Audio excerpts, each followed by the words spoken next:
taken a lot of vacations in my lifetime. Growing up, we would go on probably 4 vacations a year with my family, whether it's Thailand, Mexico, Hawaii. Later on in my life, I went to Greece and Rome, Mediterranean cruises, but I've never done a solo trip. And this was something that I wanted to experience. So I did a little bit of research and I found a place called Lapoint Surfcamp.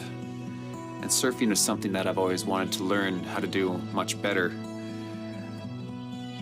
So I figured it'd be a good idea to just kind of take a leap of faith and do a trip on my own. See what kind of spontaneous adventures arise, see what kind of a community I can find. And that's what I found at Lapoint.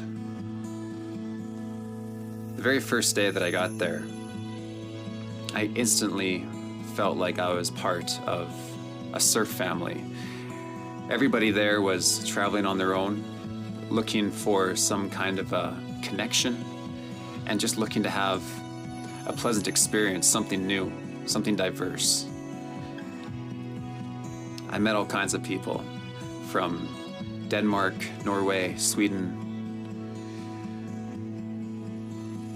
and everyone had one thing in common. We all just wanted to surf. And we wanted to truly connect with what it is to learn to surf, what it's all about. And that's one thing that Lapointe really was able to hammer home. Mateo, one of the greatest surf coaches that's been there for a while now, he taught a lot of theory. And Michael, he was one of the more hands-on coaches where he would literally take us into the water, give us strategies before we get into the water, and he would make sure that everybody catches a wave. You could tell that they are extremely passionate about surfing, and not just that, but also teaching others how to surf. It matters a lot to them to see their students succeed. And pretty much everybody does. I can't think of a single person that did not catch a wave, even on their first day. Building up skills and taking surfing to the next level with the proper technique and having good habits built was something that was very important to me personally. So that's why I decided to surf with the coaches and get proper instruction right from the get-go. That way I can start with a foundation that I can build on in the future, where I can just rent a board, go into the ocean, and build my skill and my ability from there.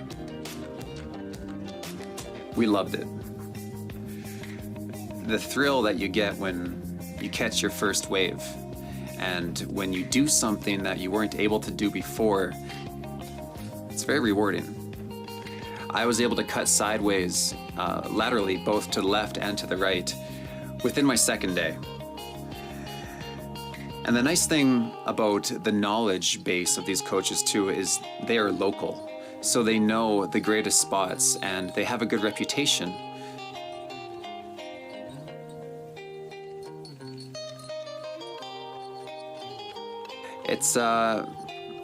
It's something that's very advantageous, because then we're able to be invited to some of the most important and secret areas around the area, where the locals are happy to embrace us because, well, we've got great coaches. Speaking of great coaches, one of the coaches that helped me the most was Christian. And that's who you're seeing surfing right now. He's got a great reputation as being one of the best surfers in Santa Teresa. And this here is footage from Santa Teresa Beach, which is also known as La Lora Beach. This is where all the best surfers go. And this is also where some of the best waves can be found. Christian is a very talented individual, but he also has a very kind heart. It was an absolute honor being able to just interact with him, and he was actually one of the surf coaches that helped me catch my first big wave, where I was able to take it probably 100 feet all the way back to the beach. One thing about Santa Teresa is there was nothing really there 10 years ago.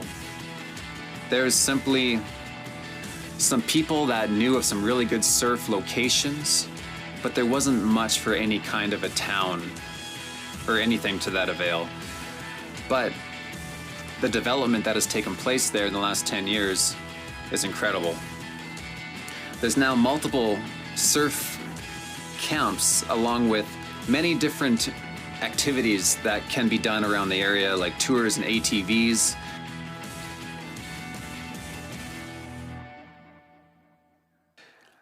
And one of the greatest places that I was able to visit was this place called Montezuma.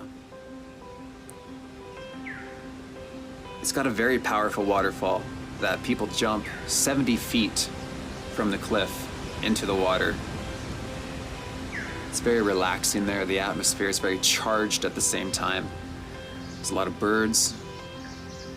It's just a very serene, coherent place.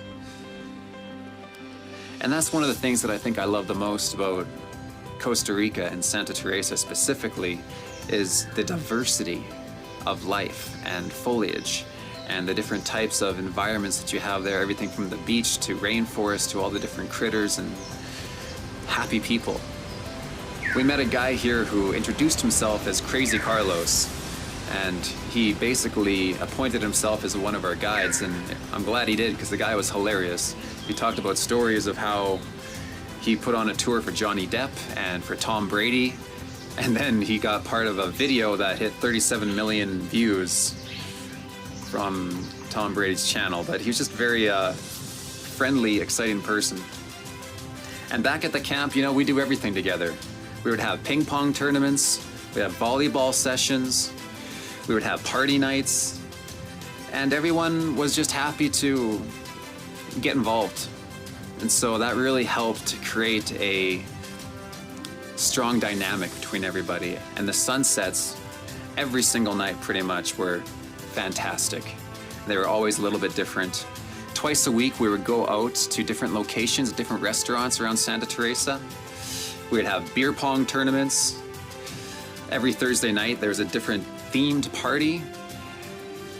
And there's many different animals around the area that seem to just be living in harmony. You'll hear howler monkeys pretty much every single morning at sunrise.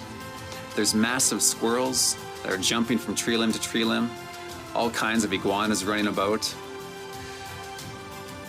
And the sunsets, as I said, they are absolutely magnificent. It was by far the best vacation of my life. I was there for 3 weeks. And I plan to go to another location, perhaps in Bali. But if you get a chance, I highly recommend checking out Lapoint Surfcamp.